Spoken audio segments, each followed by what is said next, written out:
আলম পর্যন্ত ইসিকে হাইকোর্ট দেখায়, বুঝেন অবস্থা।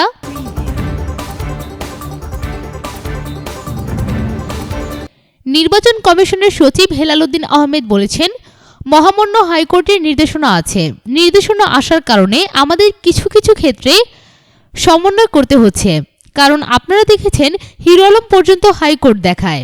হিরো আলম বলেন, নির্বাচন কমিশনকে আমরা হাইকোর্ট দেখায় ছাড়ছি, বুঝেন অবস্থা।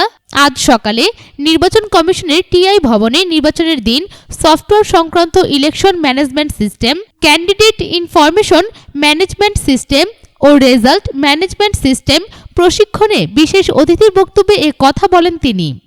হেলাল উদ্দিন আহমেদ বলেন, ও তো স্বতন্ত্র প্রার্থী। রিটার্নিং কর্মকর্তার কাছে যখন গেল তার নমিনেশন বাতিল করা হলো। আপিল করলেও সেখানে কমিশন বাতিল করেছে। পরে হাইকোর্টের প্রার্থিতা ফিরে পেয়েছেন, তাকেও প্রতীক দেওয়া হয়েছে। এরকম 50 জনের ওপরে স্বতন্ত্র প্রার্থী রয়েছে। হাইকোর্ট এখন বলছে একে এটা না ওই প্রতীক দেন। এসব নিয়ে আমরা উদ্বিগ্ন এবং ব্যতিব্যস্ত। তিনি বলেন, যেখানে প্রার্থিতা চূড়ান্ত হয়ে গেছে সেখানে আমরা ব্যালট ছাপিয়ে ফেলব, কারণ আমরা চাই 1 সপ্তাহ পূর্বে ব্যালটগুলো মাঠে চলে যাক। যেখানে একটু সমস্যা আছে সেখানে ব্যালট পরে পাঠাবো। ওই অনুষ্ঠানে টিএর পরিচালক মোস্তফা ফারুকের সভাপতিত্বে অনুষ্ঠানে প্রধান অতিথি ছিলেন প্রধান নির্বাচন commissioner CEC K M Nurul Huda. নির্বাচনের সব খবর সবার আগে পেতে ফ্রিকি নিউজের সাথেই থাকুন। ধন্যবাদ।